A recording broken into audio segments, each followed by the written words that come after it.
Greetings and salutations one and all. How you doing? Welcome to a brand new week right here on the night shift to DJ Kevin Stew. So glad to have each and every one of you with me. So glad to be here. I will be your zaddy, your sugar daddy, lady. Hands up. Do you want a young man or you want a strong man? You're looking for a joke man or ready to work man. My question, lady. Yes. Well, if you at that stage where you don't study age, already flip that page and you're willing to engage, well, you meet up with a man already with a plan and done up with house and land. And we see us cashing hard, jam with everything I want to be up. There's only sweet ways I don't bring up. Girl, let me make a chocolate sweet as shoes.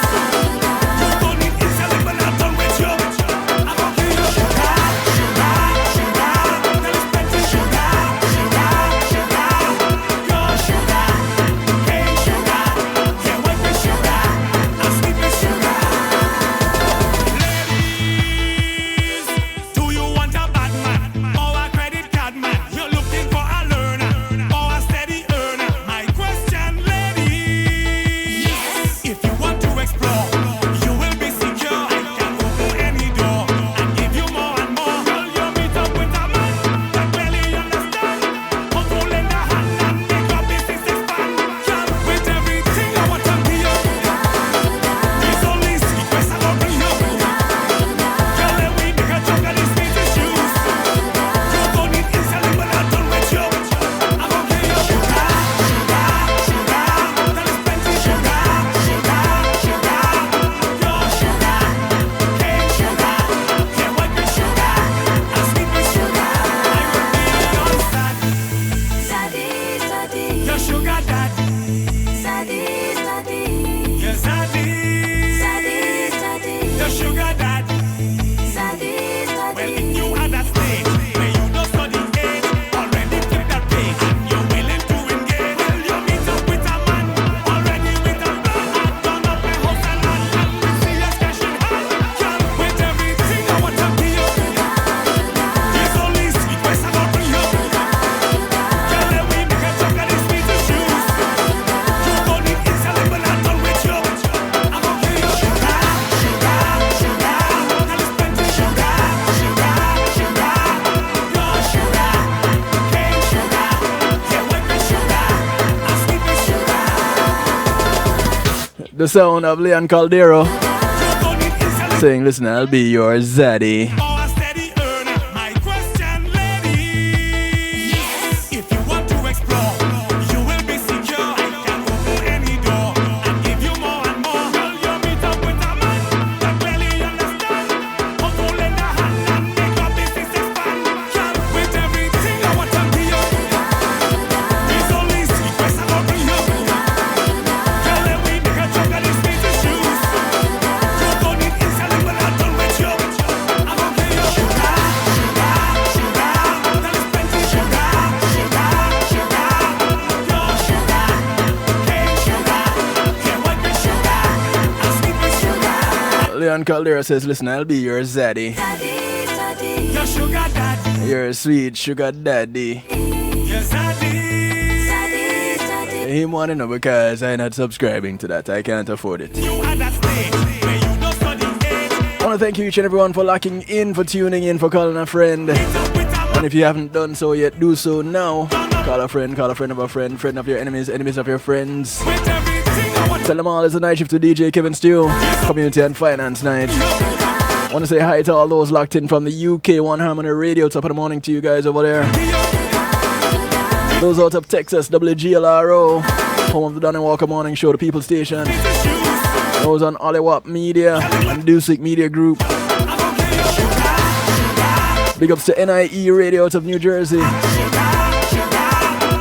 Island Worldwide out of New York. Blessings to you. Big ups to those listening on ClintonLindsay.com, the Foundation Radio Network. your sugar daddy, your zaddy, And of course, those locked in on TuneIn Radio, the night shift to DJ Kevin Stew. You at that stage where you don't So glad to have you. Couldn't do it without you, and you have my word. I wouldn't even try. engage. Well, you meet up with a man already with a plan. I want to say thanks to my segment sponsors, Paul C Media Group, for innovative streaming and recording solutions. When being in the moment is priceless. Give them a call. 754-999-6020. Or check them out online. paulcmg.com. The site is down for a moment as updates are being done to the server, but we'll all be back. Kevin Stew will be back, Paul C Media Group will be back, we'll all be back. But until then, we're hanging out with you guys on Facebook. I want to say hi and thank you to Althea and her Healing Heavenly Hands.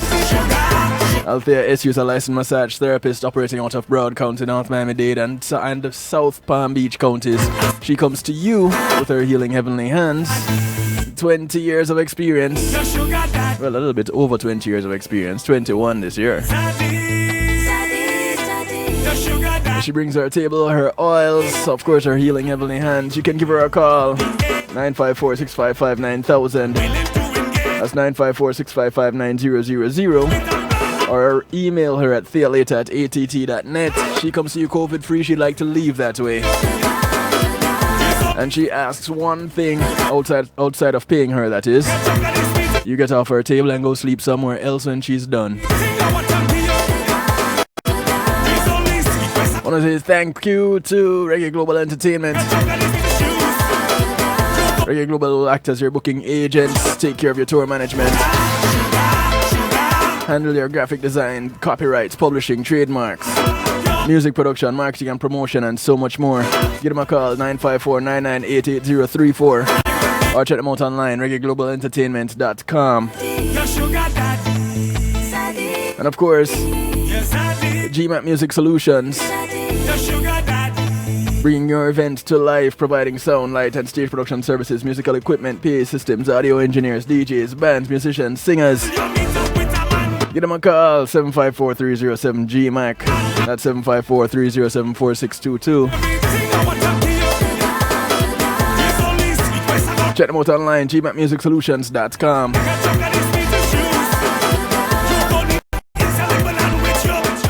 You know, I also want to say one more thing about Althea and her Healing Heavenly Hands. These hands belong to the same person who will put you in pain.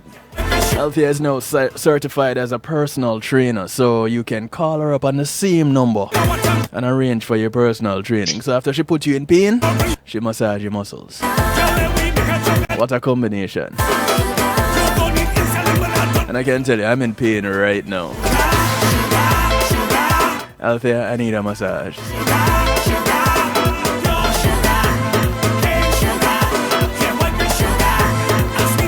So as we get into everything tonight, into the meat of the matter. Hey Judy, how are you? Yeah, Facebook, as I'm going to be hanging out with you guys tonight. So you're going to have to work extra hard to get rid of me. Share. Tell everybody. Call a friend, tell a friend. The numbers to call to get you in touch tonight. 773-789-STEW. 773-789-7839. You can call, you can text, you can WhatsApp. No, don't text, don't WhatsApp. But you can call. We'd love to hear from you as we talk tonight. Our attorney, or our house attorney, on all things family matters, decided to phone a friend. She is not one of our lifelines tonight. Yeah, you know, DJ Kevin, you get to be a bit much for me sometimes. I can't handle you all by myself, man. Listen, I'll make sure. Get some reinforcements. I'll make sure that you are one of my references. Ladies and gentlemen, I present to you the one and only Miss Tasha Simmonds, Esquire. You're too kind. All right, let me see what I can do about this. And tonight, we're gonna be talking about alimony for starters.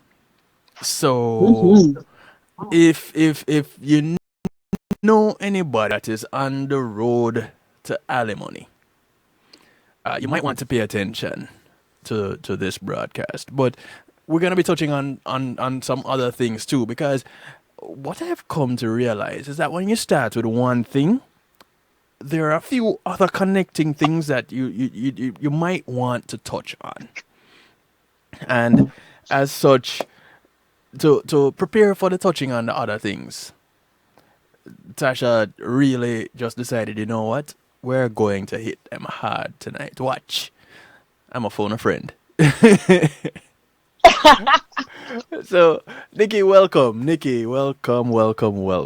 Hello. So glad How is to have everyone? you. Well, I am, like I said earlier, I am in pain. I did something yesterday that I hadn't done. It turns out that I haven't done activity like this in about a year. Is this something you can share on the radio, DJ? Yes. I'm intrigued. I was like, what kind of activity? What did you do? I played soccer for the first time in about a year yesterday. And I am so feeling it. And I said soccer for the American listeners. I played football. End of story. I went and played football. That's the bottom line. So I'm hurting. You enjoyed yourself while sustaining your injuries. I am injury free today. I'm just, because these muscles haven't been worked like this in a while, I am just hurting. So I'm waiting patiently to get Althea's healing heavenly hands on this body, because Big up Althea. I so need it. All right. I might have to give her a call as well. Yeah, man, call her. Feel free.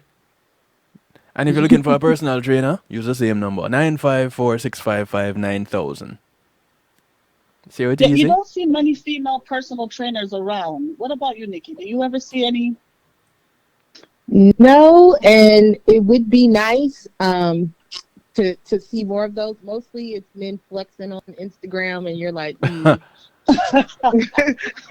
not sure what you're selling, but it says you're a personal trainer. Yeah. She's very much a personal trainer. And she's very much a she, as far as I can tell. Okay, careful. All right, so Careful, man. well, you know, I'm currently at very much an unmarried man, with no ties to the ex, so I don't have to worry about alimony or anything like that. Well, Or do I? I don't know, DJ, because I mean, you're a young man. You may fall again, you know. Oh, And so that's a maybe for you. So I run the risk of still running into this alimony thing. Yes, Yeah. depending on how serious your next relationship is. All right, so all right, let's. So is it cheaper to keep her or better to not get her? Is the question. All right, so now we're asking real questions. Right. That's what we want to. We want to talk about the real thing. We'll fill in all the legal, but we want to talk about the real thing because that's what you're all about. Yeah. So which is it? Is it cheaper to keep her? Or is it better to not get her? Sometimes. Yeah.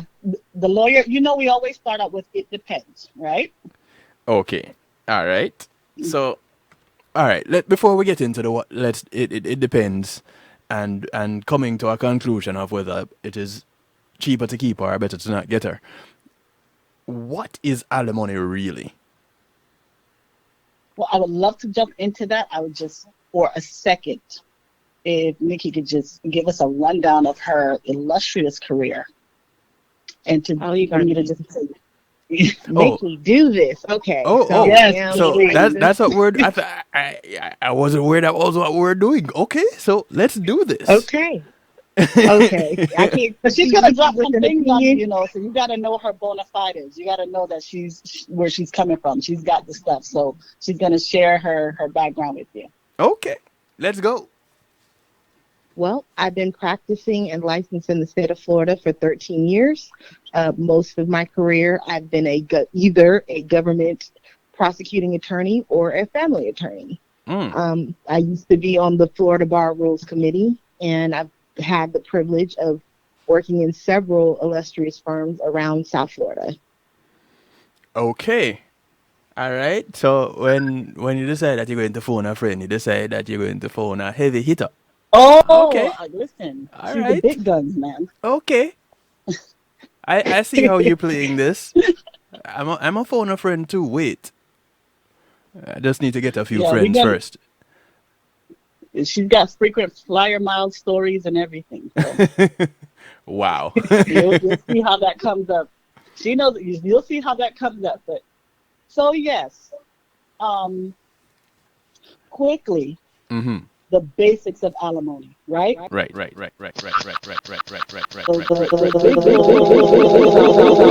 About child support, but there's differences. But it all comes down to the need of the person who's seeking alimony Mm-hmm.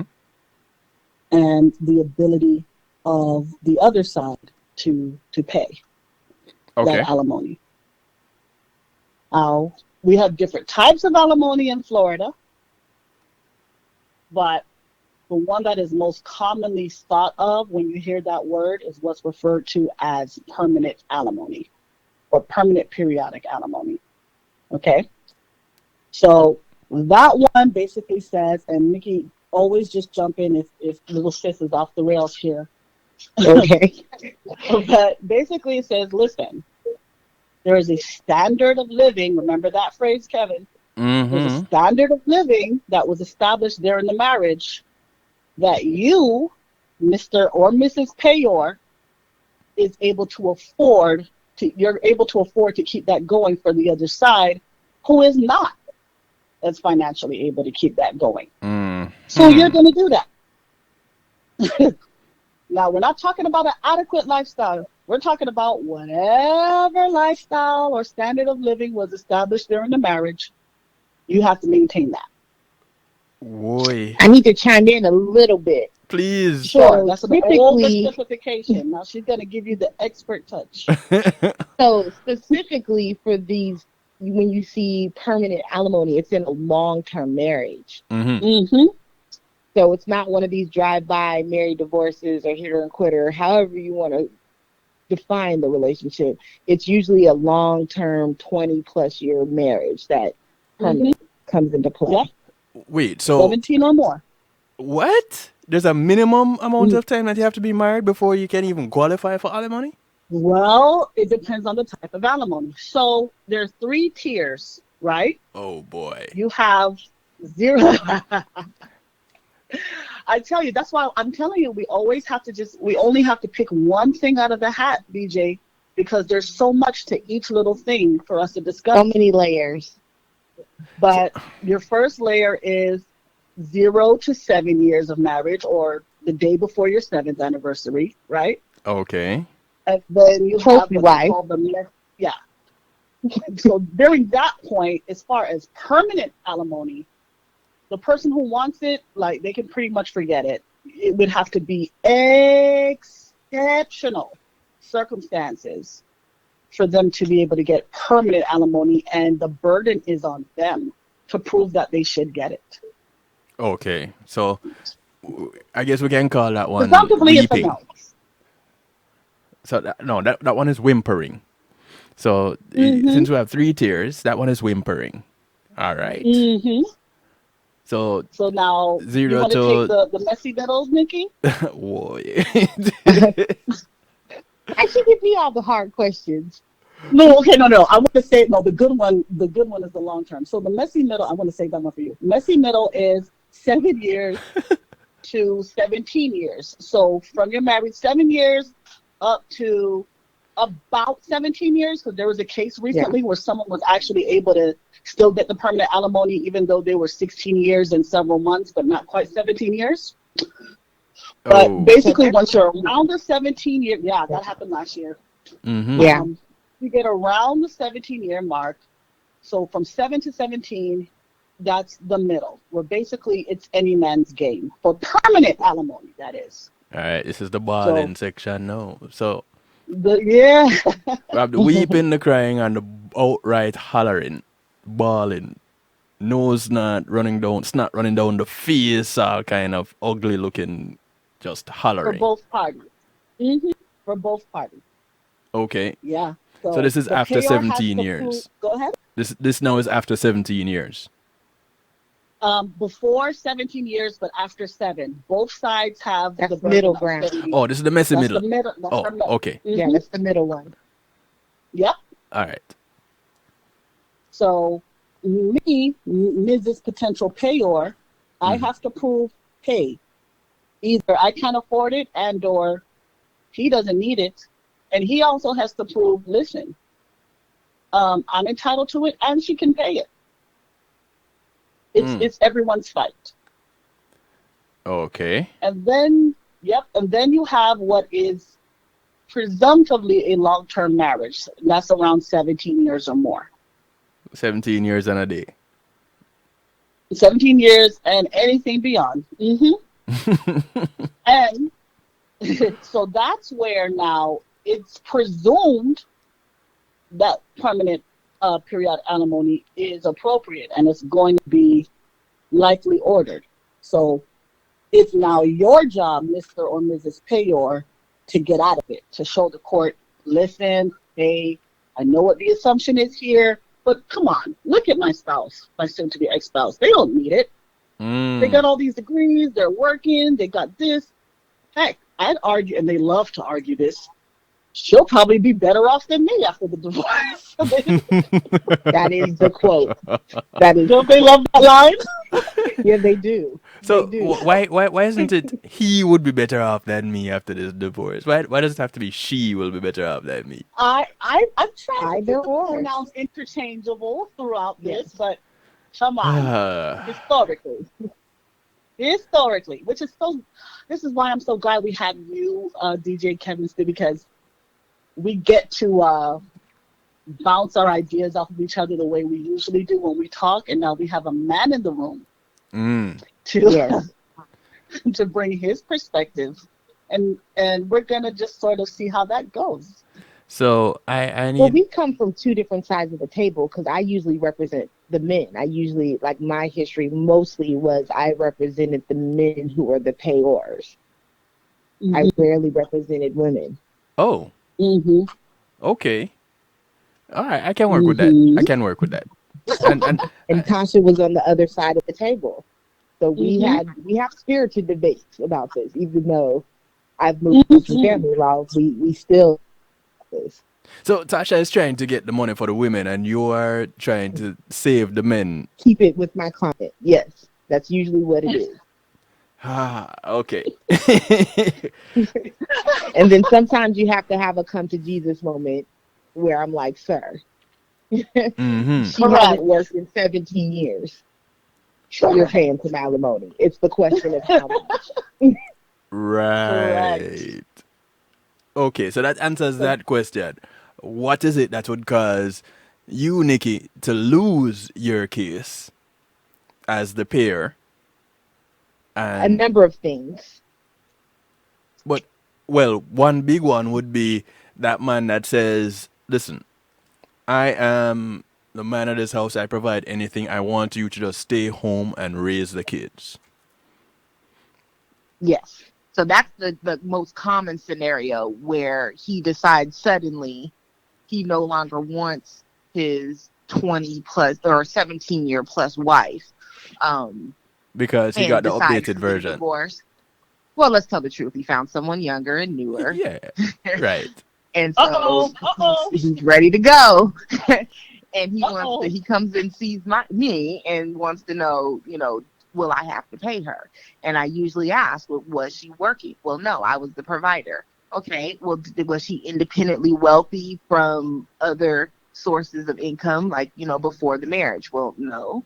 Okay. I was just like, well, does she have investments solely in her name? No. Does she have any income whatsoever? Does she have a side business on SD that, you just let her keep that? That's her funny money. No. Well, then, sir, you're paying alimony. Because how do you expect this individual to, once you divorce and she restarts her life, you restart yours? Well, there's a lifestyle that you insisted that she maintain. Right.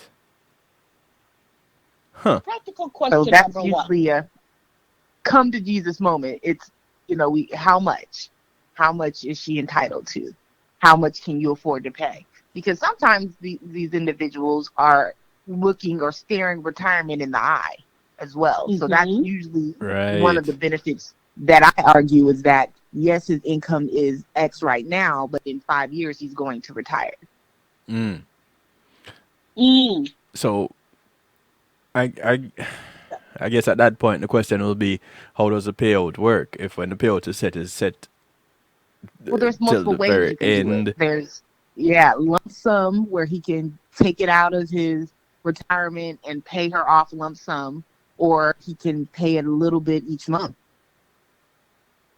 Oh, And then okay. some people have a combo of, we sell the house, we split the assets. So there's a number of ways, Okay. but the majority of people do the lump sum, and it's usually coming out of retirement. Because remember, she's entitled to a portion of the retirement as well. Okay. So, and this works the very same way. If Stella went to Jamaica and found her a little speak up on the beach, and she got her groove back. Okay. Both ways, most definitely. Okay. Just wanted to make sure it works both ways, Well, didn't we have Mary J. Blige in that situation? That with her we did. husband That we she did. employed? That we Yeah. did, Yeah. yes. Yeah. She was his And employee. she ultimately was ordered to pay him less per month in permanent alimony, but that temporary alimony was up there. Yeah. Yeah. It was like $33,000 a month, right, Nikki? It was. Yeah. It was like Yeah. 30, yeah. It She was paid me that's why she $30,000 got a a whole month. other album about it.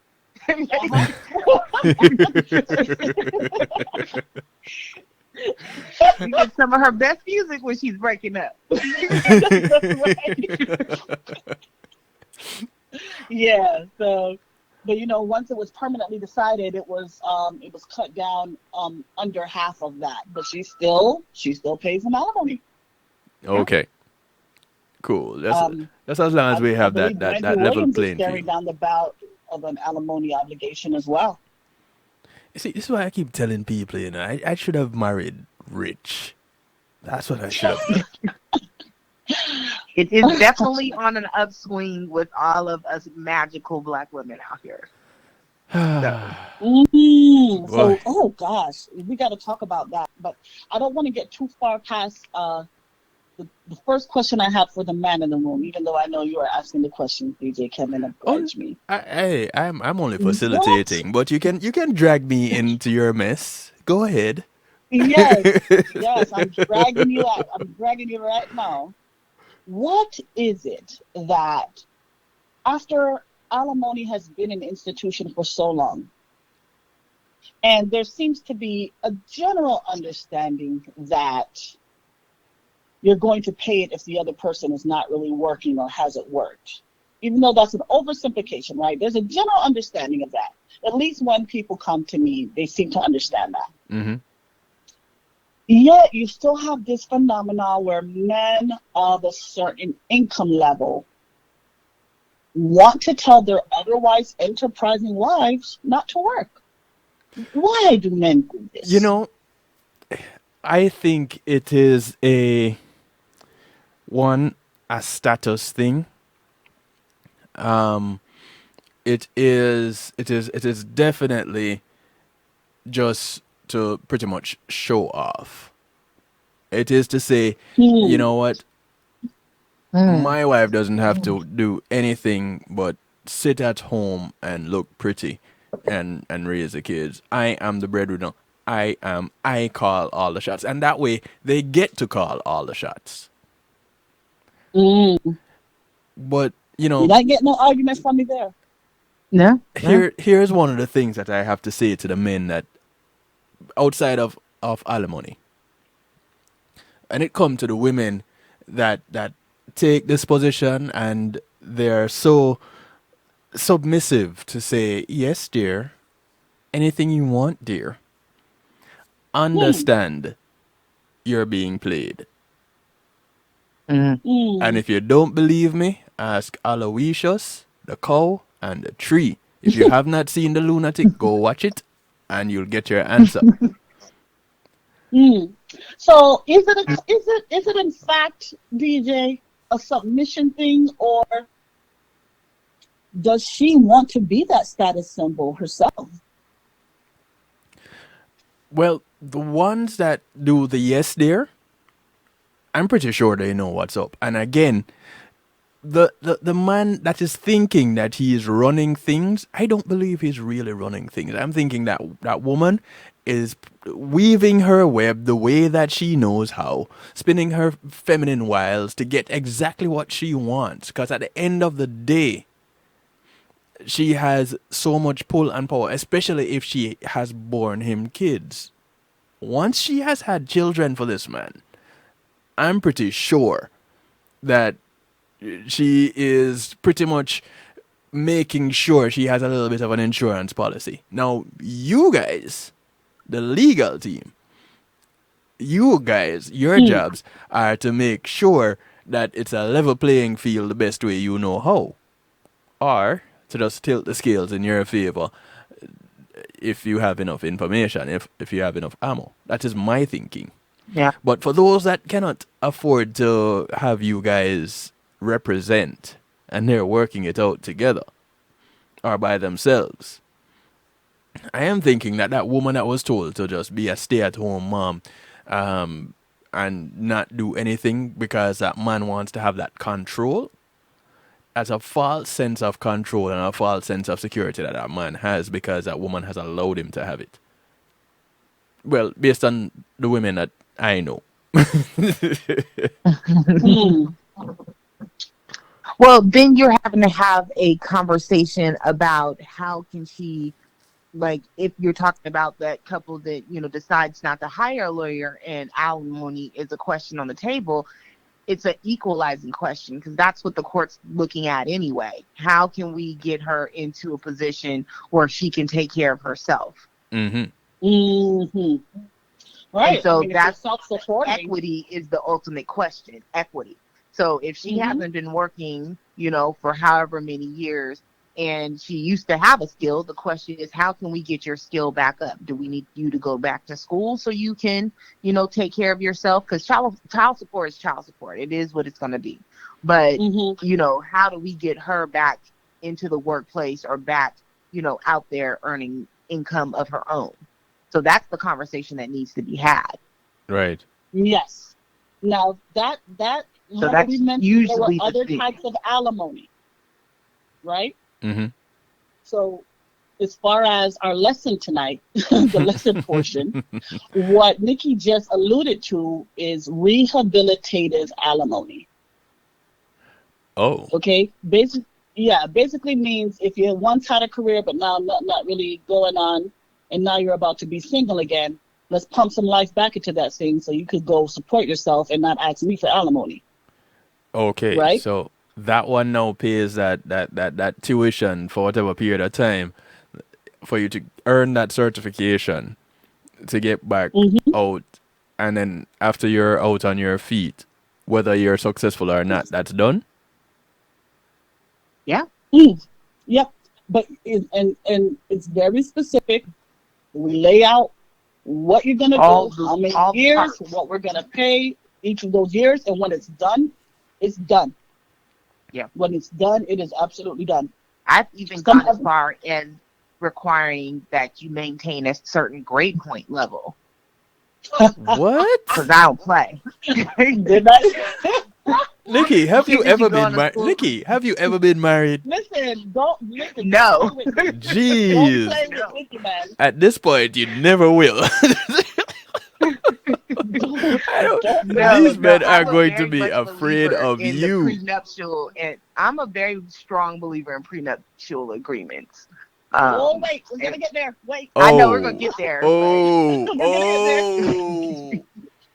oh. No, she Now- went to prenups. No. Oh my goodness. Yeah. My position is gonna surprise you on that, but yes. I am a Okay. very strong female proponent, mostly because I represented the men for prenuptial agreements. I'm Mhm. just like, it's valuable, but a strongly written divorce decree, especially if it's involving alimony, where you are contemplating every possible avenue.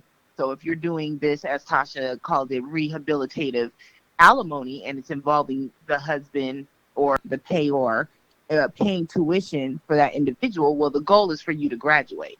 So I would go into details such as, what you're like. We would get the course schedule and literally go through each semester. Like, okay, this semester you're going to hold a load of this many cases. If you drop down part-time, then your payments cut down to this. If you don't maintain a GPA at this level, then, your payments drop down to that. Wow. Now, when motivated to finish this program. when you decide on a GPA, is that based on that individual's school records?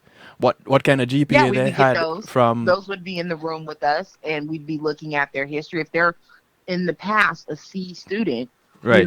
like say they started, she was in her first year of schooling before they got married, and she was an average student, Or he. or he or she were an average student, then you'd at least have to maintain the minimum GPA for you to finish the program. That's fair. Okay, got Right. you. And there's That's fair. also, Because some people could be super seniors and just going to school because they know they're going to be paid. Right. So you have to Correct. be an end in sight. Correct. Yep. Yeah. And then there's also a level to which you have to perform where if you're not performing at that level, it don't even make sense you're in the program.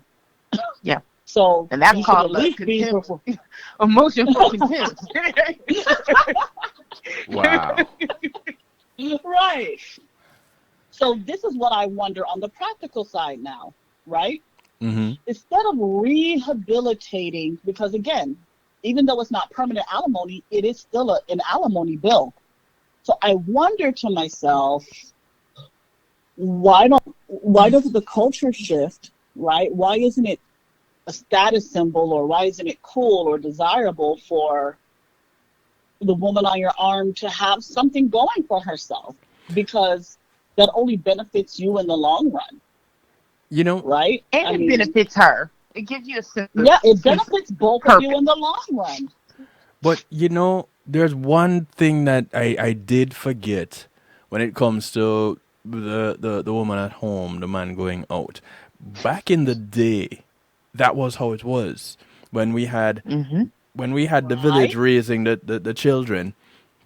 We had a section of the village being the women doing the things at home together, making the home, and the men being the hunter-gatherers going out and bringing it, whether it is bringing the meat or bringing the money to pay the bills to buy the meat, whatever it is, the hunter-gatherer would go out and do it. So there's that aspect of it too. There's the status side of it, and then there's the traditional hunter-gatherer side of it. So it's kind of twofold, and I had kind of forgotten about that part until just now. Right. I mean, there was a time when a woman could not earn an independent income. Right, and then you have to take into consideration the raising of the children, because now if one of the members of the family, one of the parents, not there with a child or the children for a prolonged period of time, then you're depending on the outside to raise the children, and now you're getting into other things at that point. Okay, so before we move along, this is from news or Jacksonville News. Okay. In Tallahassee, and this is today, okay? Mm-hmm. In Tallahassee, legislation heard Monday afternoon in a Florida Senate committee would end permanent alimony and sets formulas for how much and how long a spouse would make or receive payments. Ooh. Now, you remember we talked about a formula when we were discussing child support last month, DJ Right. Kevin? Yes. Right. The So they want to do guidelines. the same thing. Yeah, they want to do the same thing. They want to put a formula in there. So Deborah Salvada Schultz, a physician from Apollo Beach, has been paying alimony for 17 years. I've paid alimony as long as we were married, said Schultz. Under proposed sweeping changes, alimony would no longer be permanent, but limited to half the time of the marriage. Oh. I am 68 years old. I want to retire. I don't know how I'm going to do that if I have to keep paying him this money, said Schultz. Senate bill sponsor Joe Gruters said alimony will also end at retirement. This doesn't end alimony, it just ends permanent alimony. But on top of that, you still get 50% of all marital assets, said Gruters. Under current law, alimony only ends when a spouse gets remarried or a court agrees. But this legislation ends alimony if someone is getting substantial support, like living with someone who is helping pay the bills. Well, that's actually kind of currently state of the law now. That's still the law now. But yeah, that's the proving law it is now. trouble. Yeah. Well, I have a Proving good it is story the about trouble. how people get around that. What happens is that they just will never remarry because it's not in their best interest and ultimately is cheating the system, said Representative Anthony Rodriguez, who is sponsoring the bill in the House. The Florida National Organization for Women has fought the changes for a decade. That woman would be punished for staying home and taking care of the children while her husband is out advancing his career, then casting her aside, said Barbara Devane with Florida Now. The legislation does make it easier for either spouse to go back to court to seek a modification, up or down. The bill also says there is a presumption spouses will share children equally. Similar ideas were vetoed by then Governor Rick Scott in 2013 and again in 2016. And the article doesn't mention also in 2019. And that's the article. Yeah. So, They've been fighting for the guidelines for a while for alimony. It would make it so much easier from a litigation standpoint. but they keep trying to tack on the thing with 50-50 time sharing and custody. That sinks it every time. That's why they cannot get enough votes. Yeah. Oh. Because they Just should be, push they're the whole different issues. Yeah. Wholly They're different issues should completely be different litigated issues. separate. Mm-hmm. And yeah, the way when you hear these representatives and these legislators describe the current state of the law, it's like they don't even know what's going on in the law currently, because they're not really talking to the legal field at large. Well, they're not people who practice the Right, the and they're law not of talking family to the law. people They're who not practice. practically doing it. Because Yeah. the thing is, the reality is that you would then litigate alimony and then litigate child support, because that's how you're going to be able to determine income. So I don't understand why someone who never really litigated thought that that was a good idea. We could have had Oh. this They're not done years litigating. ago. So these Right. Talk decisions, to the people who are litigating. these Talk decisions to are the being Florida made. bar community. Go ahead. That's what I was gonna ask. These decisions are being made minus you guys who are arguing these these things in court.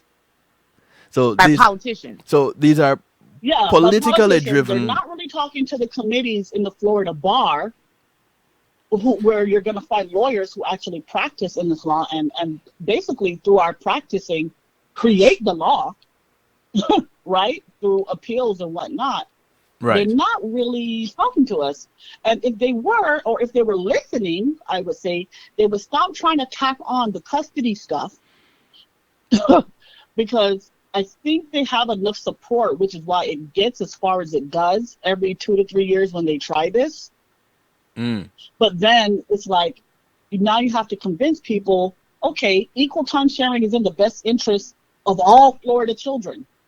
It's like, who's going to agree to that? Mm. How in the world do you know what time sharing schedule is in the best interest of every single child automatically? So Right.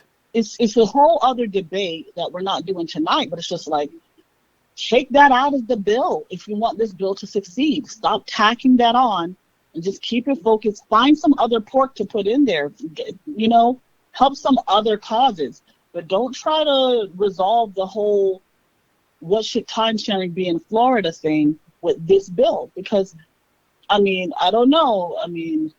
Our current governor, he's liable to do anything, but I don't think it's going to pass this time either. The last 3 times failed, and those are just the 3 times I'm aware of while I've been a lawyer. I'm sure they've been at this forever. So, but yeah, back to that whole thing about how but let's they talk get about the around practical side of it. Without having yeah. this bill, the argument of alimony is a real live one, and it's fun to litigate and it's lucrative. So it kind of behooves a lot of people not to have it easier to resolve, or a practical way to resolve it. Because alimony makes everybody in the room uncomfortable. You say alimony in a room full of men, they're like, "What? No." That's I'm saying alimony. Prenup. Here it is again. It becomes one of those things that seem to be gender specific. However, it is not. It's not anymore. Not these days. Used to be maybe 30 years ago, but these days, not so much. Which I kind of have the prenup alimony conversation hand in hand. Okay, they so are hand in hand. They are hand in hand. Okay, so let's join hands here, and help me out. Something tell me you don't mean kumbaya, DJ. Ooh, I doubt somehow when you're talking about alimony, there's a kumbaya moment in the room.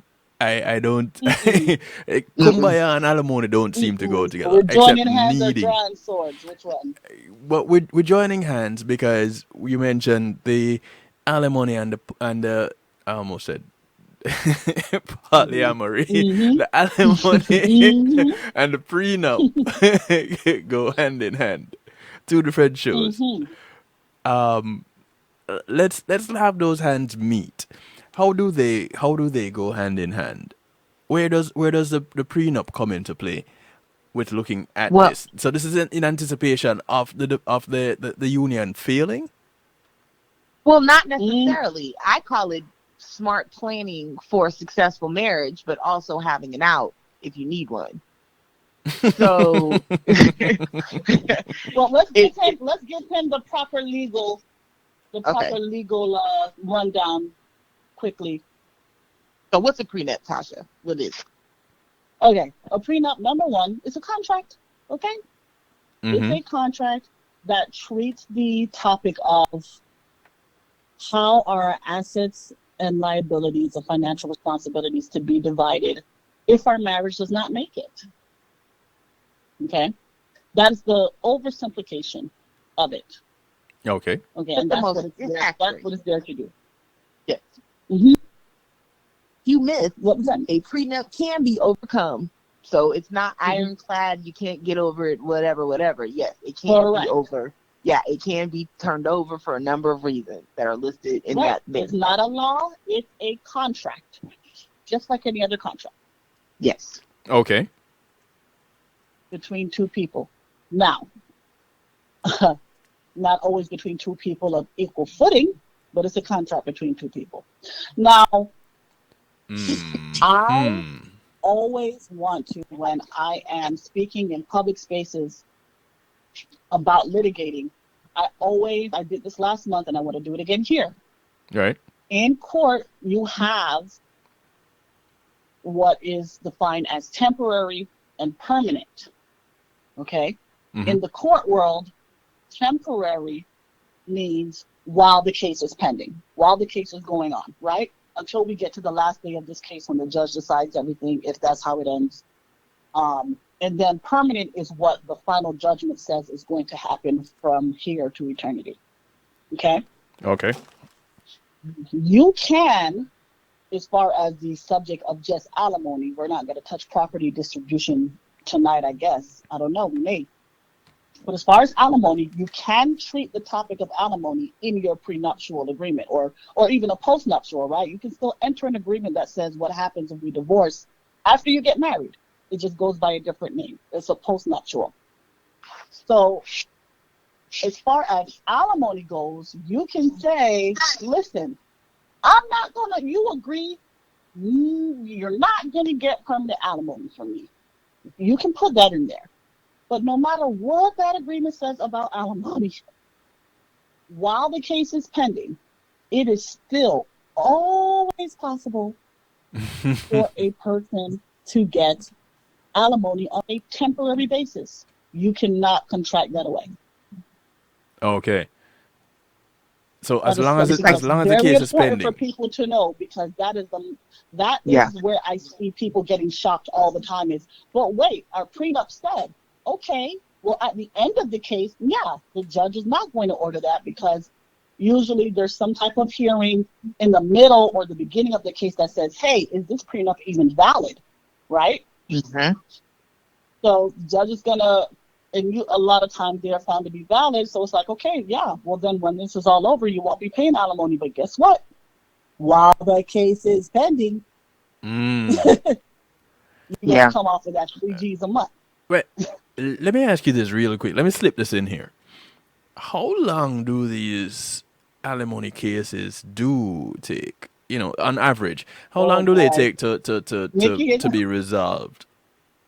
Sometimes, well, if there's it depends on how much, how many assets are in the marriage. So if it's a, lucrative marriage with lots of assets, it can go on for like a year. I had one going for 3 years. Come again? 3 years. The child started off having a child, and by the time we got done, the child was an adult. So we didn't have to deal with child support at the final judgment because the child had graduated from high school, turned 19. So we started off with a minor and ended without a minor. But alimony assets, like when we're talking about, a lucrative marriage where there's lots of, retirements and houses and vacation houses and, things and bank accounts and offshore this and that, it can last a while because you have to do frequent flyer miles. Yeah, you have to divide those. Yeah, the frequent flyer mile thing, and points on a credit card. Down to points and frequent flyer miles. Yes. Offshore accounts how do offshore credit card points? Yes, come down to it. You have to divide those along with who gets what ornaments for the tree. But yeah. Ooh. There's case law. There's actually case law on frequent flyer miles. Yeah. Wow. So even offshore, your offshore accounts are not safe from your alimony? No. Assets. You acquire them during the marital assets. Mm-hmm.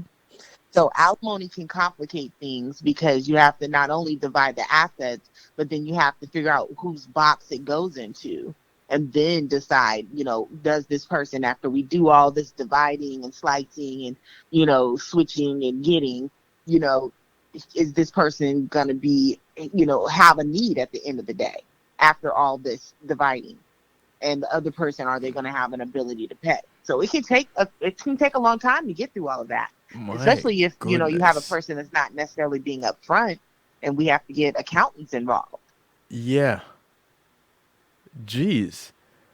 Who pays for this stuff? It can get very complicated or it can be very simple. So if you have a simple marriage and you're like, yeah, he worked, I didn't work, he just has this one retirement account, he worked this same job the entire time we were married, we got one car, 2 kids. That can be wrapped up in a year. Or less. And sometimes you're blessed to have a very reasonable client. I can think of a recent one. I had a high asset divorce. He was just the most peaceful thing. He accepted that, hey, she caught me, I was unfaithful, I ruined my marriage, and I just want to make this divorce as easy for her as possible. So And I'm like, you sure you don't want to, depose her? Or you sure you don't want to do this? You sure you don't want to go to a hearing about that? And you're just like, no. We went to mediation. It lasted all day, but, we were pretty much able to wrap it up in either just under a year or around the year mark. And that's a short. That's short. Oh, yeah. Oh, yeah. That's Oh, short. Okay. So, Oh, yeah. like Tasha said, sometimes it's cheaper to keep her. I know it's an antiquated saying, but I do often, I used to have that conversation like, sir, you're looking at this much. You sure you don't want to reconcile? If you don't ultimately agree that it's cheaper to keep her, then let her get better. Let her build a career. Let her keep her credentials fresh. Let her, remain hireable. Right? Right. Or able to find gainful employment if it all goes down. Because, what's coming. Make those hobbies into something marketable. So Right. if that whole knitting and making random things that you can sell on Etsy, I've argued that is a business. okay. Oh, yeah. So Your hobby, ma'am, is a business. You just are giving it away right now. Mm-hmm. So, hi, Erica. I want to say hi to those who are tuning in on Facebook Live. Once again, numbers to call, numbers to text, 773-789-STEW, 773-789-7839. Go ahead, give us a call. And jump in and shoot us a text, comment on Facebook Live. KevinStew.com will be back soon. They're still working on it. But do share your comments, your views with us. Now, so So Erica says people rehabilitate at a different pace. Yeah. And I understand what you were saying, but disagree with some of the specifics. So I think we're constrained by the law there, Erica, because unlike the different types of alimony, and we're going to let you guys know what the other types are before it's all done, but unlike the other types of alimony, rehabilitative has to be planned out on a schedule from the very beginning. Yeah. And once the court says, sure, we'll give you that, that schedule has to be followed. And Nikki, you're free to jump in if I'm wrong here. There's different timelines, right? There's some alimony you can get only if you've been, in a moderate or long marriage and things like that. But when it comes to rehabilitative, you got to have a schedule. And so I agree, Erica, that rehabilitation happens different ways for different people, but we're constrained by the law to have that thing planned out and stick with the plan. And it behooves the person that is going to be the one being rehabilitated to, figure out what is the thing that's going to be, get them there. Because do you want to fight this fight, forever? No, you really don't. You kind of want to get your independence, to sever ties and move on. So that's the other side of the coin is, you don't want to be trapped perpetually in this thing, constantly fighting for, payment from your former spouse. You want to at one point get on your feet and just be, severed and independent again. So cutting the ties. So this might be straying a little bit off the main idea here, but there's also this little thing called palimony. Is there a way that plays into all of this, or is that a whole different world by itself? In Florida nowadays, it's just alimony, no matter who pays it. Whether the woman is paying it, the wife, or the soon-to-be ex-husband. It's just alimony now. Yeah. And that's the beautiful thing. But, Florida, you can say what you want about Florida, but their family laws are very specific. Like they've gone in there. There's no fault. Divorce. It's very very much fueled by very detailed statutes and the case law. So yeah. So the whole idea of common law relationships and one person paying, that doesn't apply in Florida law. Yeah, it abolished common law marriage a long time ago. We don't have common law marriage, right? Some folks out there.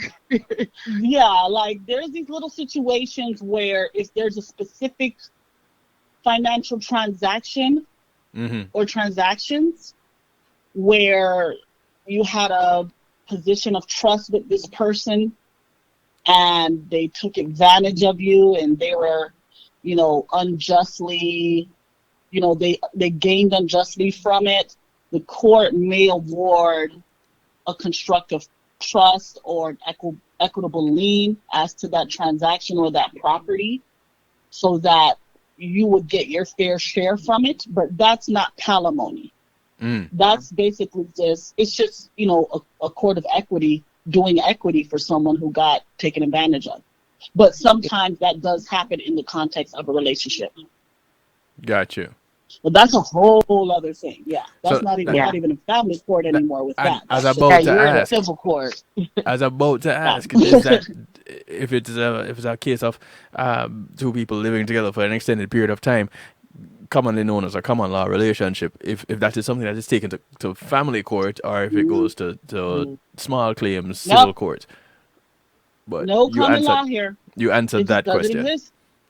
Yeah. Yeah. You move on. You chalk that up to the game. Sounds hard. Consider that a lesson learned. Well, the thing is that if you tried to file it in family court, it would be dismissed because you are not married. Right. Correct. That's one of the requirements for you to be filing a dissolution there is to be married under the laws of Florida. So that case would get dismissed. It would get nowhere. Got you. You would have paid the clerk a filing fee that you're not getting back. Right. You're not getting that back. Waste of money. Yeah, the clerks get off like a fat rat when people file in the wrong places. And they don't tell them that they're filing in the wrong places. They just go ahead and take it and go, okay. Well, they can't.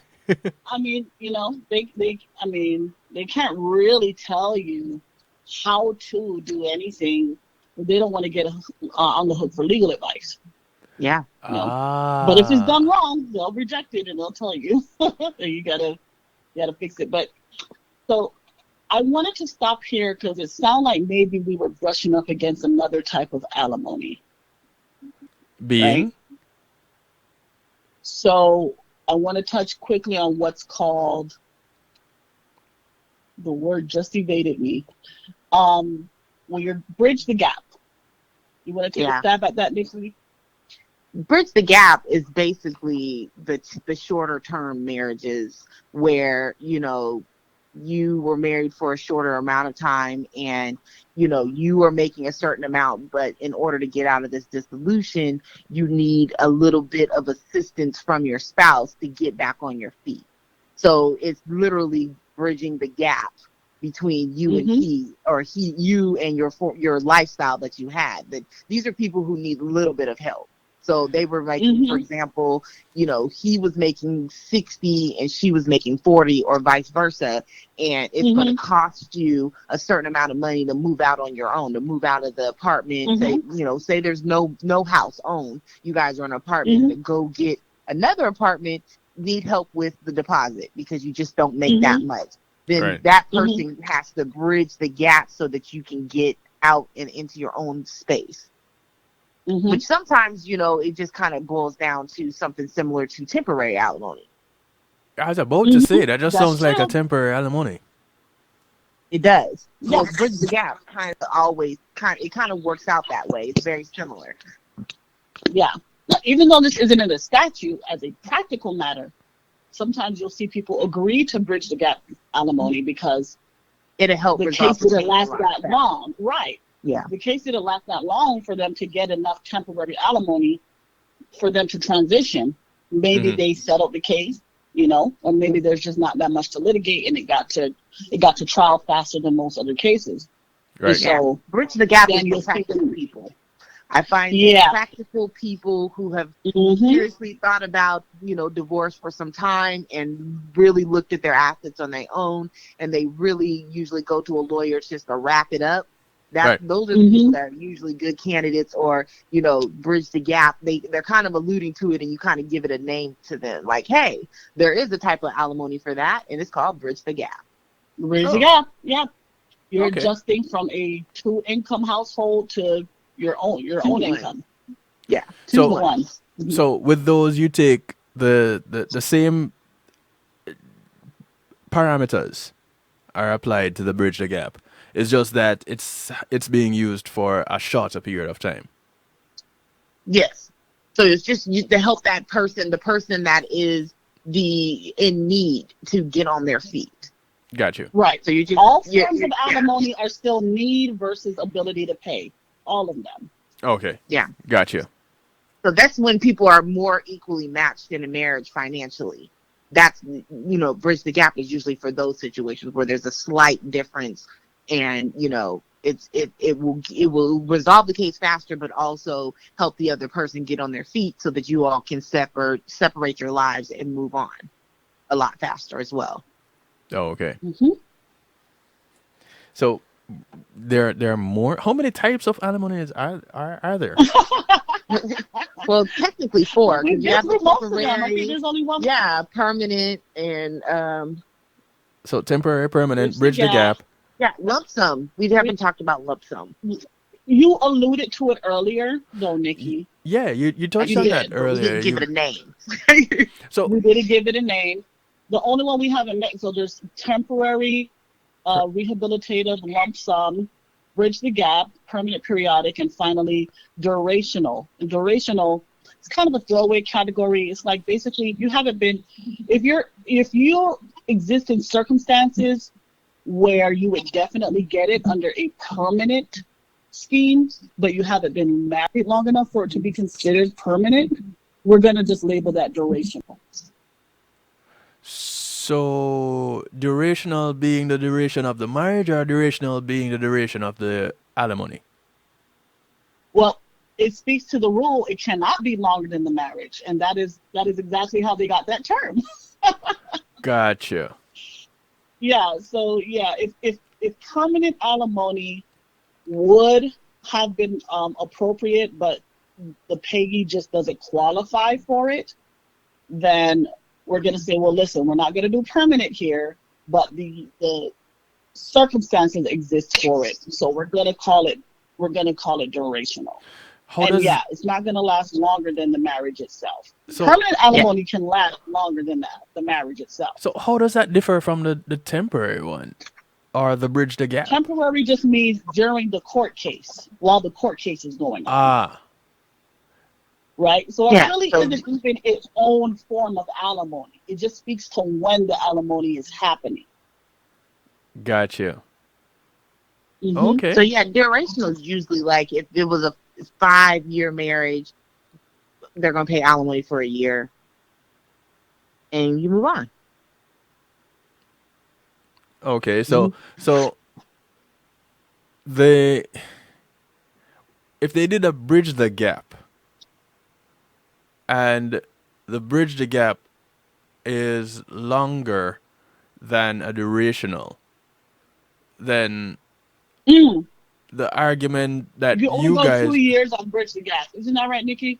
Yeah, it's a shorter term. It's literally meant for people who are closely financially matched. okay, So Yeah, you're not getting more than 2 years of bridge the gap. so you can get two. So exactly, that's why durational is a throwaway category. It's like, listen, you need more than 2 years, right? But you don't qualify for permanent. You want to do, well, I want to do 8 years or this amount of years, not to exceed the amount of time you all were married. All of that sort of throwaway there, we're just going to label that durational alimony. Oh, okay. yeah, so bridge the gap literally is just meant as what it's called. They're usually very close financially. One person just needs a little bit of a leg up, which is why it may not exceed 2 years. So it's just supposed to help. And, and each gap terminates upon death of either party. So it could, so that's the thing. Like, I was just like, bridge the gap alimony is just a assist. It's just a leg up, assist. So it's a short-term alimony, very short. Wouldn't durational, and this is what I was kind of trying to work out. Durational, since that can go longer than the bridge the gap. That can go up to, yes, it can go longer, past the 2 years, past the 2 years, but not exceeding 7 or 5. Not exceeding 6 and 364 days. However long, it can't exceed the length of a marriage. Duration. However long you are married, you cannot get it. So it doesn't even matter if you're getting into the messy middle period or the permanent period. There's so many parts to this. Yeah, so that's the thing. You have to look This at is why it breeds so much litigation. Yeah, because I'm like, you have to look at the marriage. You have to look at the parties in the marriage. You have to look at the marriage itself, and you have to look at the assets to determine if alimony is even a question that's on the table.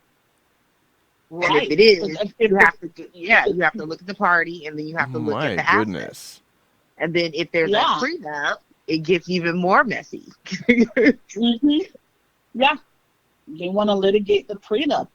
It doesn't matter how sober everybody was when you signed it. When it comes down to the divorce, they want to have a hearing for the judge to say, was this valid? Look at Dr. Dre. Over 18. Prenup.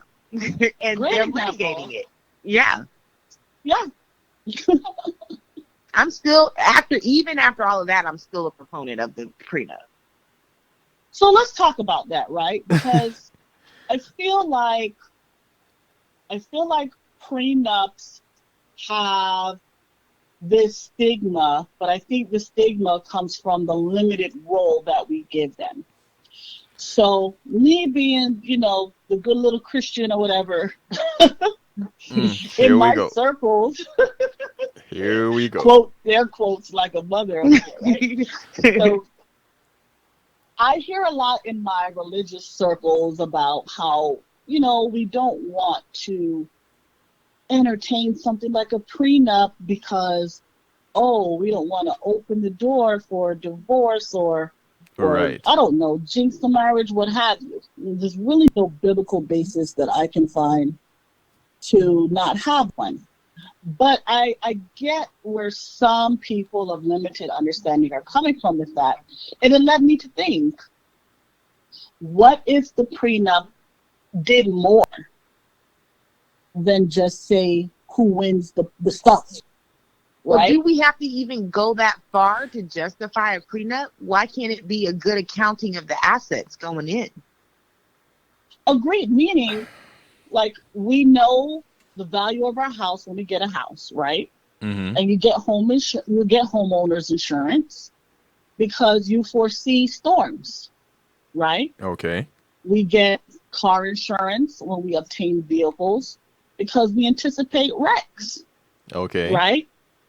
We obtain life insurance policies because we all know death is certain, right? Mm-hmm. And so we cannot deny that marriages face storms, wrecks, and deaths every day. Okay. It happens every day. Even if they rebound from it, they experience these things, right? Okay. So I agree, Nikki, that we shouldn't have to bend over backwards just to show the utility of, hey, this is an accounting. You should count stuff when you're starting a venture. I mean, and that's exactly how I used to explain it, is that this is an accounting of the assets that you are walking into your marriage, so everyone is clear what is in the bank, what is not in the bank, and what may be put in the bank, and what happens to those things once we get it going. What happens to those things, right? And it's like, what if prenups dealt with what happens, period? Like, I would love to develop a prenuptial, even if it's not an agreement, a prenuptial memorandum or a charter or a constitution, right, that says this is the mission statement of our marriage. This is what our family is going to be about, right? And when we hit hard times, before we start divvying up property, right? When we hit rough patches, these are the things that we're promising we're going to cooperate to do to save the marriage or to grow. You understand what I'm saying? To give us a chance, So right? I shouldn't. And then I'm just going to play devil's advocate. A lot of people look at prenup as the person with all the assets wanting to make sure they protect them. Well, what about the person that thinks they know what the assets are but don't really know? Usually a prenup would be like, oh, I didn't know he had a plane over there in Montego Bay. I didn't know about that. I didn't know he had this offshore account over here. Oh, I didn't know he owned a condo downtown. But you wouldn't have known, because why would he advertise that? So I say that prenuptial agreements can be very eye-opening, for both parties. So even though one party had all these assets going into the marriage, the prenup is not to say, I had these assets before, I'm keeping these assets when we're done. It can be, but how do you know, as the person that doesn't have a lot of assets, what to negotiate for if you don't even know what's on the table? Well, if you don't know, then you can't argue that you're entitled to a portion of it. Well, that's the beauty of contract. They're meant to be negotiated. When you see, here's the thing. Regardless of what you all decide you're going to do with those assets, to protect the validity of your prenup, if you want the prenup to stand, you have to make a full disclosure. Yeah. Or now the other person can wiggle out. You either have to make a full disclosure, or the other person has to say in the prenup, I don't need or desire the full disclosure. Okay. Right? But if that prenup says we've made full disclosures and then it turns out you really didn't, then now you, the one that's trying to protect everything, you're in trouble. Yeah. You're vulnerable. So you're saying that it makes me, as someone who sees myself as, on a journey to becoming what people call, I don't know, a high value woman, or I don't even really know what people mean by that. But ambitious. I think it's possible that I could fall in love with someone who does not fall where I fall on the food chain, income-wise, right? So now it has me thinking all of these things about prenups, whereas as a woman before, I wasn't really thinking about, well, should I protect myself? You know what I mean? So it's really an interesting conversation, and DJ Kevin, given our extending our hypothetical from last month, right? Did we have one child or two? Oh goodness, I was not here last month. What was the hypo? We're talking about child support. Sure hypo, because I don't want nobody to come and kill me. Like, what was the hypo? What child or two? Yeah, I was trying to remember if we had two. It was a wild two. night, Nikki. We can never remember how many children we have. Right, these things happen. That's how relationship was. Tell you what, Nikki, you can check out the podcast, The Night Shift to DJ Kevin Stew. The podcast is available on multiple platforms. You can just search for it, and you can find it. Yes, sir. So that's a short way. YouTube has all the broadcasts for the last, I'd say 3 or 4 years. So well, there's that too. I definitely will check those out. I'm an avid listener of podcasts. Okay. Yeah. So, so DJ, right? Let's say, so this is before we had kids, right? When we were happy. Okay. And I have been blessed to hit a patch, in my practice where things are going very, very well. Mm-hmm. That I'm able at least to cover all the bills that we generate between the two of us. And you are free to build your broadcasting empire. Mm-hmm. And in the midst of that, we decide, for whatever reason, that it's time to jump the broom. Okay. So, are you, given how I'm just being so nice and sweet, right? So, are you signing this prenup with me? Well, you're nice and sweet. What does a prenup say? That you keep all your billions that What is it? He suddenly gets rolling all in of her her current assets, and any future Right. assets deriving from her endeavors. See, this is my lawyer, Ah. Nikki. I hired her to draft our prenup. See, You gotta talk to her you now. blindside me with an attorney. No, you come with an attorney. I come with nothing. You blindside me, and then you have all these legal terms that you're You tossing cannot into. claim duress.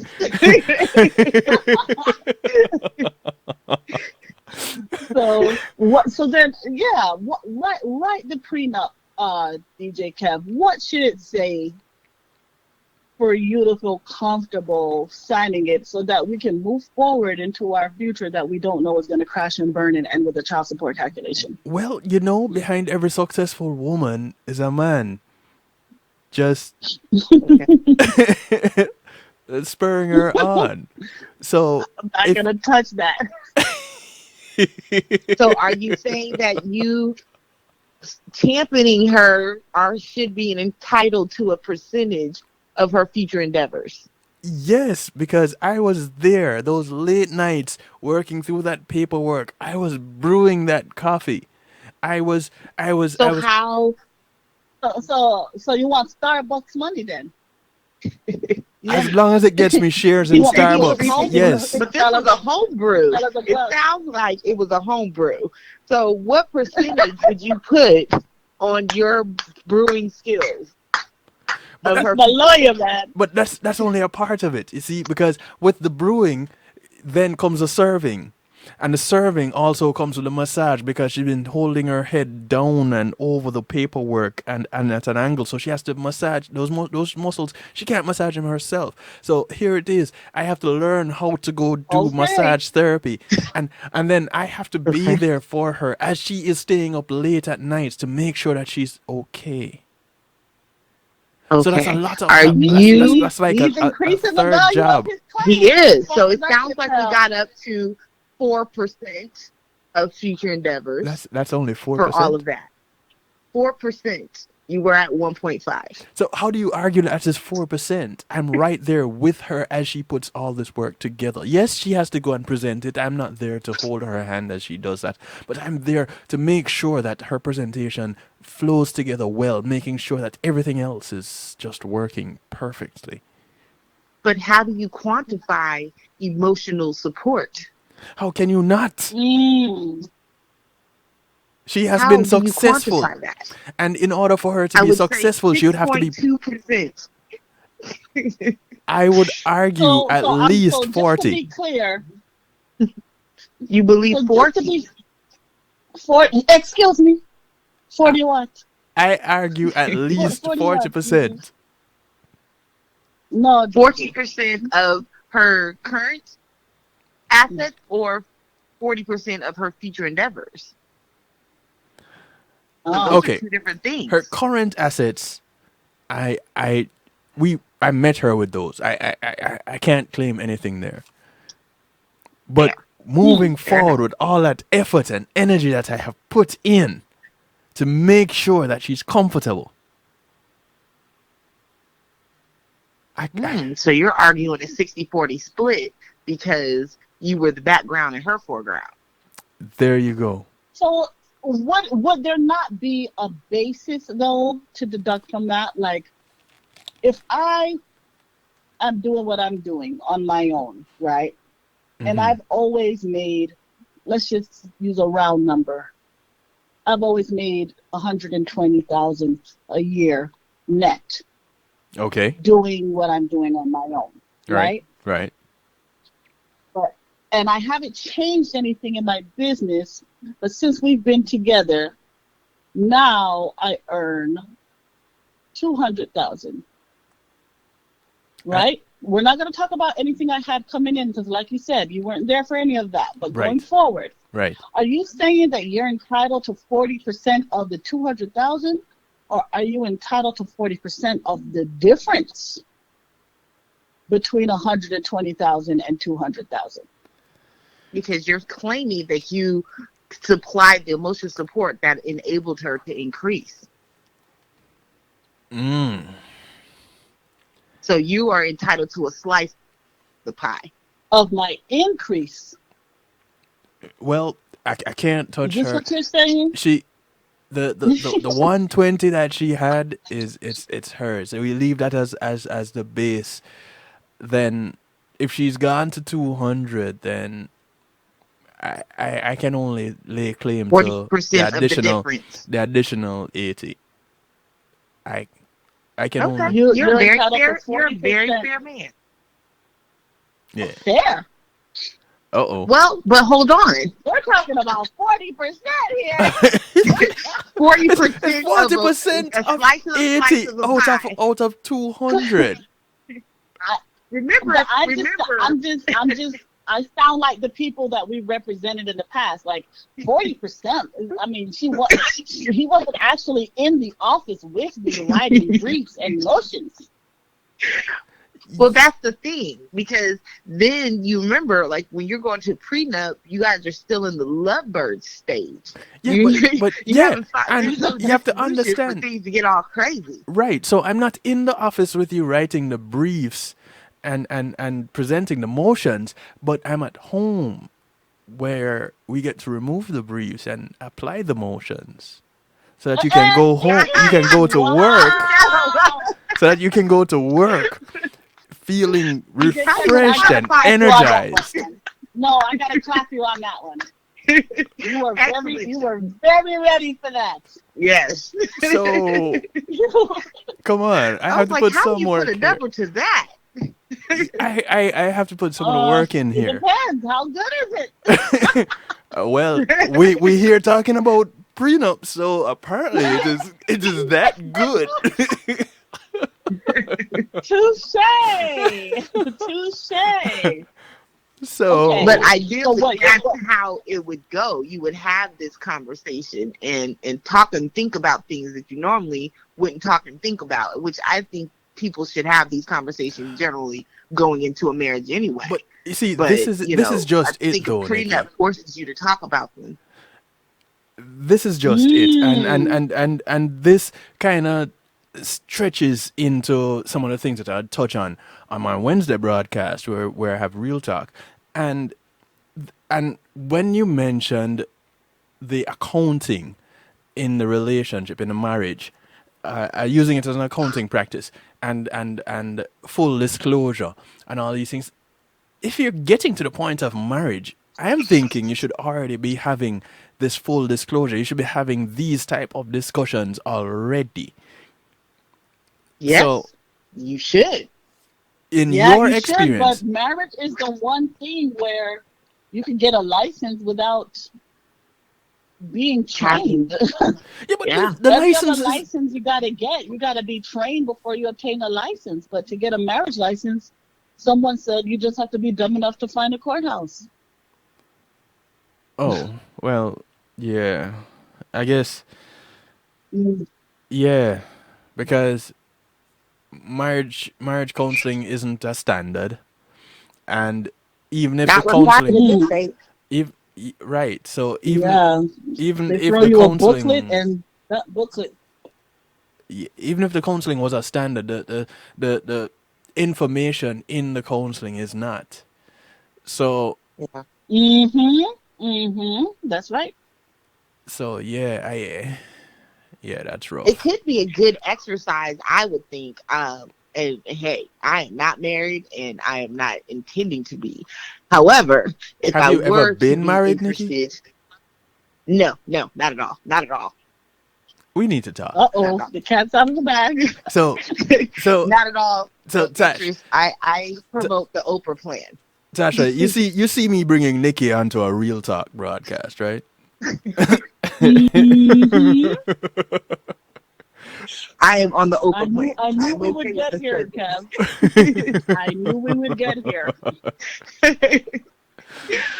However, I think if I were to, and having had been a dissolution attorney, I would definitely, I used to say, like, hey, if you're coming to me for a prenuptial agreement, even if you do not file this thing that we have, even if it's not signed, it's a good exercise to have because it forces you to talk about those uncomfortable things, Right. talks about talk about your debts, talk about your assets, talk about your future endeavors and things that normally people are uncomfortable to talk about.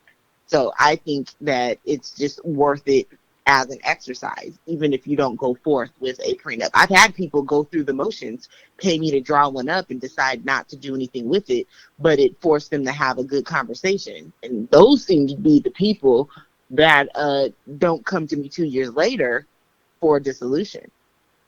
So Mm. those you're saying people that have gone through the motions of working through a prenup, those relationships, those marriages are the ones that last? I feel so. I think so because the thing is, you were forced to talk about things that normally you wouldn't want to talk about because you're in your feelings and it's uncomfortable. Having to come to the table with your credit report and your bank accounts and statements. Who can say that they've done this with their spouse before they jumped the broom? That you sat down, you went and got your credit reports and all your student debt and your current bank statements and your credit card statements and sat there and had this frank conversation on the table. I did that with my first marriage back in '99. Well, you were a financially Mm. responsible person to do it.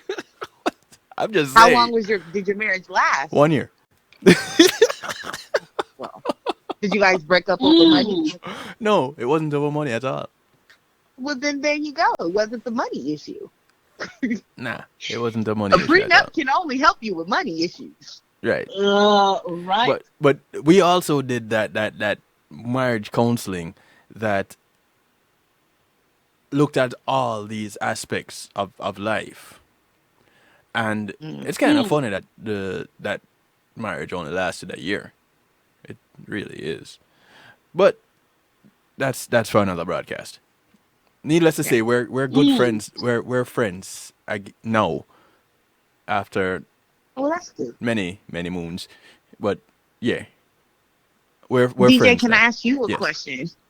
Go ahead. If you were to get married again, would you ask for a prenup? That's a very good question. I wouldn't necessarily ask for a prenup, but I would have those difficult discussions. As a matter of fact, those difficult discussions would be part of our daily life. My better portion and I have difficult discussions as it is right now.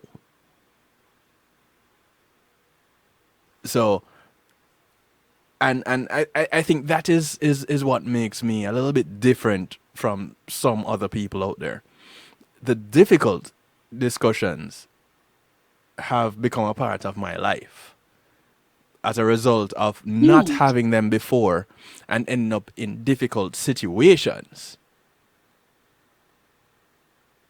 So I have pretty much reshaped or restructured the way how I relate with people, and specifically even more so those that are that close to me, for them to be a better portion. Mm.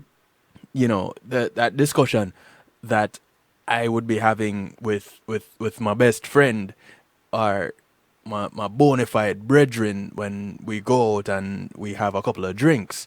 I need to be able to have that type of discussion with my better portion. So we're talking money, we're talking about investments, we're talking about what if we split, we're talking about the whole 9 yards. Mm-hmm. And it's I think that uncomfortable. yeah, it is very uncomfortable, and I think if people were more forthcoming with these uncomfortable financial conversations and stop being so polite, But we would be better for it in all of our relationships. well, the other part of it is that we also do therapy. So Well, that needs to catch on a wider scale, culturally speaking. you know, It does. It really does. So then to wrap up our scenario, mm-hmm. Beyonce Kev, Mm-hmm. if I just want that prenup to say, I leave with what I came with and you leave with what you came with, then we're not getting married. Is that what we've what's this boiling down to?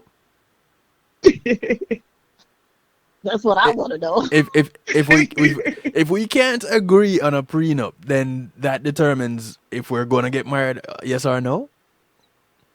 Well, that's what I want to know, because I have this prenup here that Nikki helped me draw up, and I would like for you to sign it. And, and it could even work both ways, that if you even blow up at the end of the day, I walk away with what I have. So she rejected your 40% proposal. She rejected it. You rejected my 40%? Don't tell him. You didn't tell me that. How does she know that and I don't know that? I thought we were talking about everything.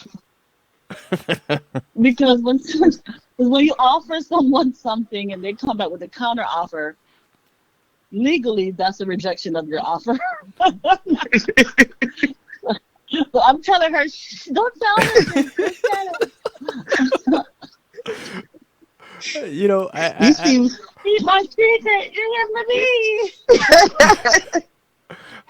you see, that's a struggle that but we guys. It's interesting to hear you.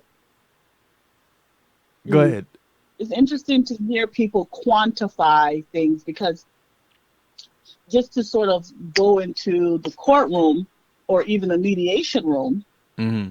when people are fighting, right? A lot of times you'll hear judges and mediators say, you cannot put a number on the emotional pain you're feeling. And they try to get people out of that thinking, like, you're really fighting for this because you feel like you should make your spouse or soon to be ex-spouse or your co-parent pay for the emotional. You want them to feel what you're feeling. Right. So it's like on one end we tell them you can't quantify your pain in dollars, but then in terms of premarital planning, maybe we are asking them to do that. Mm. Yeah. Well, I guess that prenup, before where we end up down the road of alimony, that prenup discussion needs to be looked at like shopping. You don't want to go shopping on an empty stomach. Like grocery shopping. Let me specify. Grocery shopping. You don't want to go grocery shopping on an empty stomach, because then you'll be picking up things that you don't particularly need. That's a great point. I love that. That is. Yeah. So the whole idea of working on that prenup, then if there is tension in the relationship, maybe even you guys as attorneys need to be saying to your clients or prospective clients, hey, listen, sort this out first so that we can look at all these things objectively. And then let us sit down, because you're paying me by the hour, and if I have to sit here and you guys argue, I'm just going to be watching that clock roll and you all argue, but you're still getting my bill. Yeah. Well, a good attorney, a fair attorney, will do that.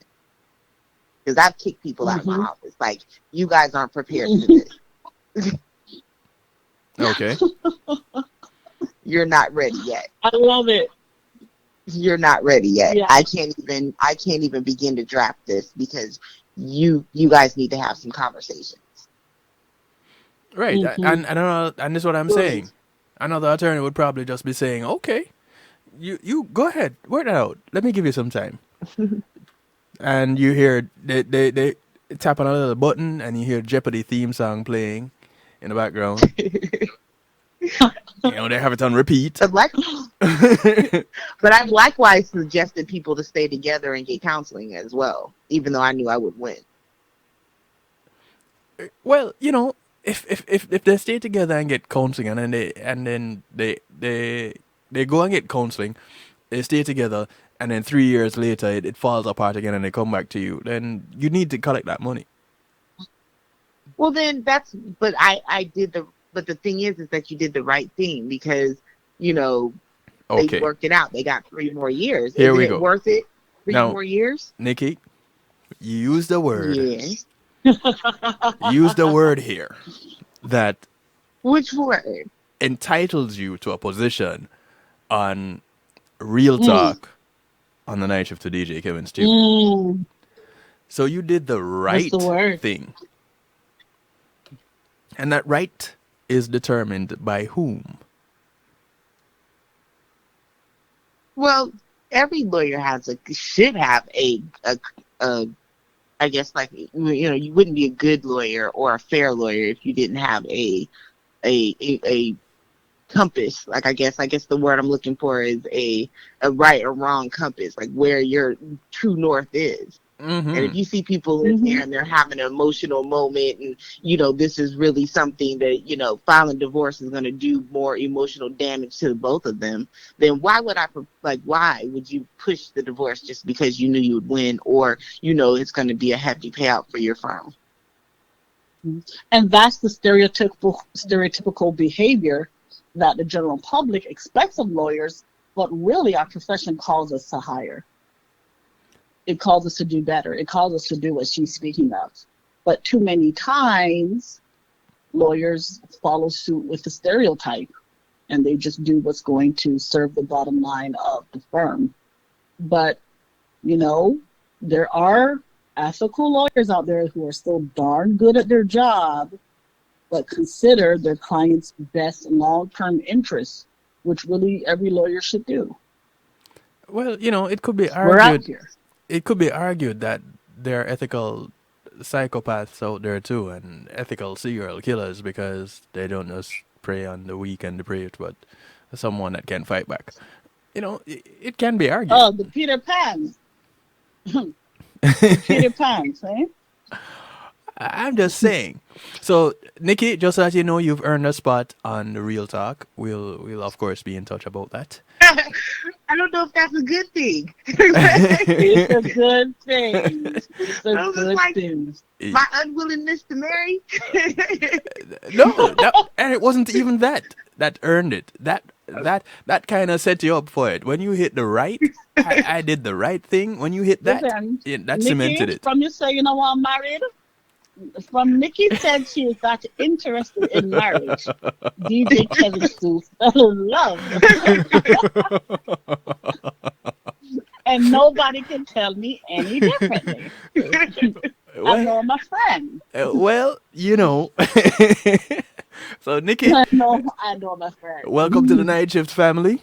You have a spot on Community and Finance, and you have earned a spot on Real Talk. Because... Well, thank you. And remember, she also does criminal. So I know that you're deep into some criminal reform and advocacy issues that are hot in the news right now. I am. So and I'm looking forward to those discussions with her and with you as well. Right. And just last week, Nikki, I spoke with some advocates for Diamonds Ford. Okay.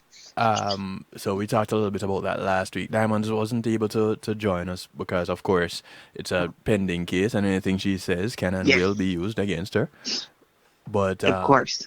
her advocates came on, and we had a good little chat about her case. I'm So definitely fill me in on that. informed.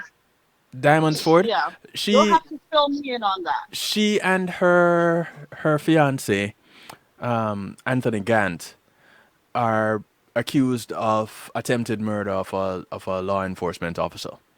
They went to serve a warrant on a search warrant, execute a search warrant on their premises. They were in bed. This is like 8 o'clock in the morning. They were asleep in bed.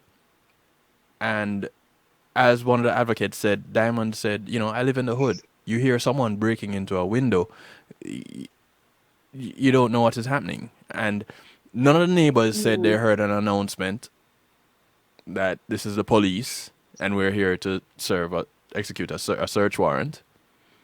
And the police said they announced it over the loudspeaker. They have a dog. The dog wasn't barking. So there was no knock on the door. All it was a breaking glass. She drew her weapon. She fired at the breaking glass. Cop got hit. She ran into the bathroom. She called 911 saying, listen, somebody's trying to break it. Somebody's trying to kill me. Send the police, send the police. And then she started hearing voices, and it's the Jacksonville Sheriff's Office. So... And I played the 911 recording on last week's broadcast, which, Nikki, you can also get that on the podcast. Yes. So, Yeah. but this is pretty much the case, and she's being accused, no, she and her husband, or fiance, sorry, accused of attempted murder of a law enforcement officer. So, Wow. yeah, the week before that, I had Lauderhill Police Department Detective Richard Clark as my guest, and they were talking about the execution of warrants. So the state of Florida has certain things in place, and this happened in Jacksonville, Florida. So, The no-knock warrant is a very dangerous thing. no such thing Mostly for the exists people. in Florida, though. They don't exist, but they happen. Yeah, Explain that. except under some extrinsic circumstances in which you may end up losing evidence if you announce before, so the element of surprise. But then you have to prove to the judge that there is such a circumstance. And if they said they were going in to search for drugs, because to the joint task force, Jacksonville Sheriff's Department, the DEA, and the FBI. So that is what makes it even more crazy. Yeah. But so Nikki, we get to talk about that too. Okay. Mm-hmm. Well, you have to give me a heads up, because Grandma goes to bed. No. Most nights at So 9:30. this is Kevin and Nikki talking not- outside And of the so- night shift. But if you give me a heads up, like tonight, intriguing late night talks, this is one of them. I'd be more than happy to join. Oh, of course. And just to let you know, the Lauderhill Police Department joins me every month, the second Monday of every month. So, Nice. and then Tasha joins me every fourth Monday. Fourth Monday. Yep. So there are at least two Next nights. time we're going to have a guardian ad litem on, just to tease for our next one. We're going to have a guardian ad litem on to help us discuss child alienation.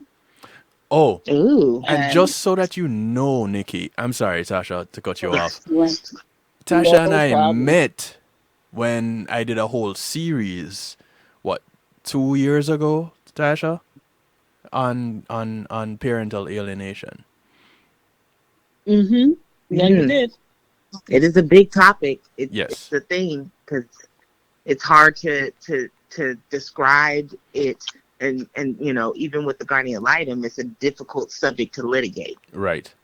Mm-hmm. So Yeah, it is. I can't. I And will tune in for that.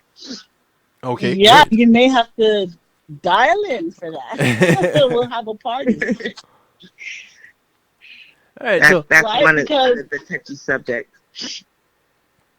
yeah. mhm. So I tend to speak from I tend to speak from representing a lot of fathers, and I know Nikki has represented both. So maybe Yeah. just for that evening, we can juxtapose and speak from the standpoint of representing moms. Or we could switch either way. So we'll have an attorney for each side, and then we'll have the guardian ad litem talk to perfect. his experience. But you know, Okay. is it child abuse? We'll explore that. Is it child abuse, and how can we turn the tide on it? I know it's a subject that you are very passionate about, DJ Ken. Yes. So Yes, I am. I'm excited about this guest. Mm-hmm. Okay, cool. So, Nikki, you got a little bit of an overview with how Tasha and I got started with where we are now, and some of the other things that I tend to look at. High-profile cases that I have been also involved with include the Rodney Reed murder of Stacey Stites case, Oh and wow. Okay. Julius Jones case.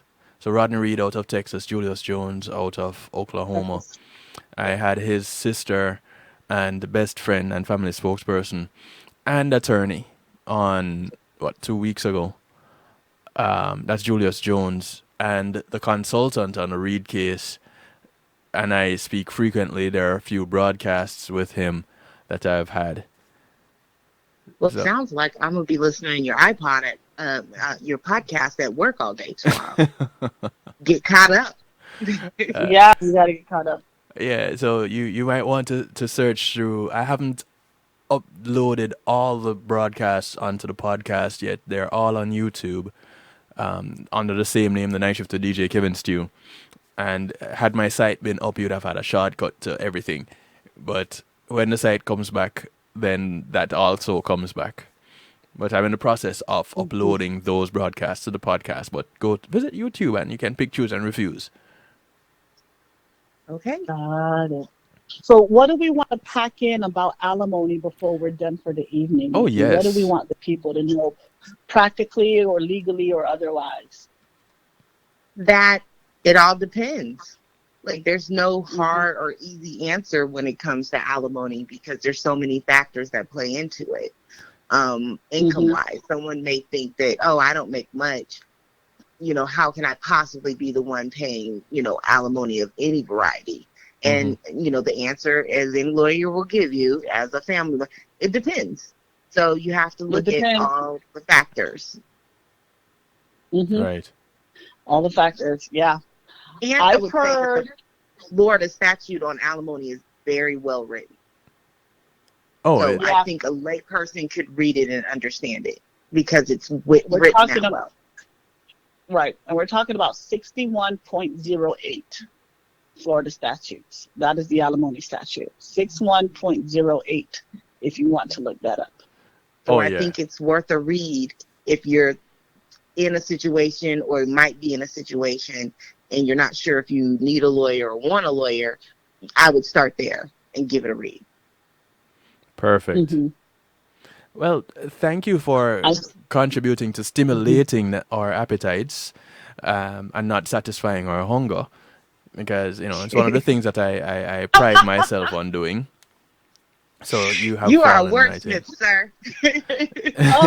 I mean, 2 hours and you still not satisfied? I don't know if we're going to make it. Listen, if I'm ever, I told someone this today, if I'm ever satisfied with information, I am dead, because the moment you stop learning is the moment you die. So I'll never be satisfied with information. Ever. Never satisfied. Nope. So Two Tasha, feisty lawyer ladies. There you go. Say that again, Nikki. Yeah, you fared pretty well with us. He did. Oh. I thought we were gonna be a bit much for you, but you did well. I hold He my did. own. He balanced us out because we are Heckle and Jekyll in public with our debate. We've had strangers interrupt and join us. That is true. Well, I can hold my own. I can hold my own. So thank you very much, ladies. I truly appreciate you taking the time out to do this and to talk to us about alimony. Tasha, was there anything that you wanted to add? Oh, and points of contact. If y'all wanna toss that in there also. Yes, toll free 888-311-8511 for a free 15-minute consultation. Again, that's toll free 888-311-8511, or you can just send us a chat at the website simmonslegal.com. SIMMONDS legal.com. I would just say, listen, if you don't think it's cheaper to keep her, then let her get better. There we go. Catchphrase for the night. Okay, let her get better. Reduce your partner's financial independence on you. Stop trying to look like the man and be smart. She wants to work, let her work. Mm-hmm. Because in the end, it'll benefit both of you. Right. Well, find a way for you both to work and still maintain a connection with the children. Mm-hmm. Find a way to make it happen. Right. Because that child or those children in the home, those are important too. All right, ladies. Yep. Where there's a will, there's a way. Thank Yep. you once again, DJ Kevin, for another good one. I Thank you for having me. I had a great time. It was a pleasure. All right, you all take care. Have a good Have a evening. good night. Good night. Bye-bye. All right. Thank you to everyone that is tuned in, the affiliates, Island Worldwide, WGLRO, One Harmony Radio, Reggae Global Entertainment. Thank you very much. WGLR, ClintonLindsay.com, Foundation Radio Network, Island Worldwide, NIE Radio, Oliwap Media Group, Dusik Media Group, Oliwap Radio, Dusik Media Group. Thank you all. Thank you very much for your continued support. And more blessings to each and every one of you as I bounce on out of here. Remember, tomorrow night we come back with Healthy Love. And on Wednesday, we're back here, Real Talk Wednesday. So, give you a piece of this new Glenn Washington track as we get on out of here by Facebook Live. Signing off from everyone else in just a few moments. Yeah, I'll give it a Glenn Washington and then cut a piece of the Glenn Washington, and then we'll cut out of here.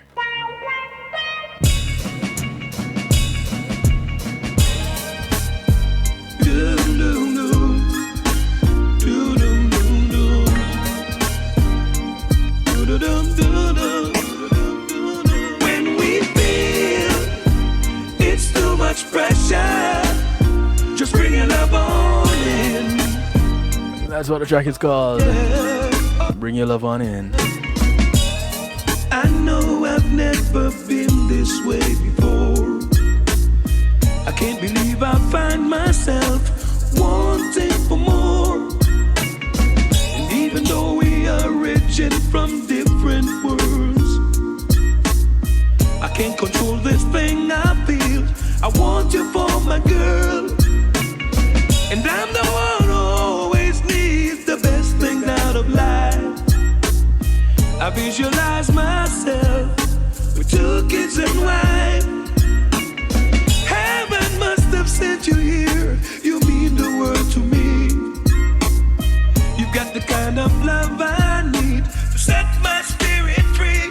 'Cause when we feel it's too much pressure, just bring your love on in. Oh. Good morning, good afternoon, good day to you wherever you are in the world. From right here in South Florida, I bid you good night. until we do it all over again. Greetings and salutations, one and all. You're invited to tune in to the Night Shift with DJ Kevin Stew. It airs on Mondays with Community and Finance, Tuesdays with Healthy Love, and Wednesdays with Real Talk from 10 p.m. to midnight Eastern Time. Come spend some time interacting in the stew pot where we keep things bubbling and wind down in musical therapy.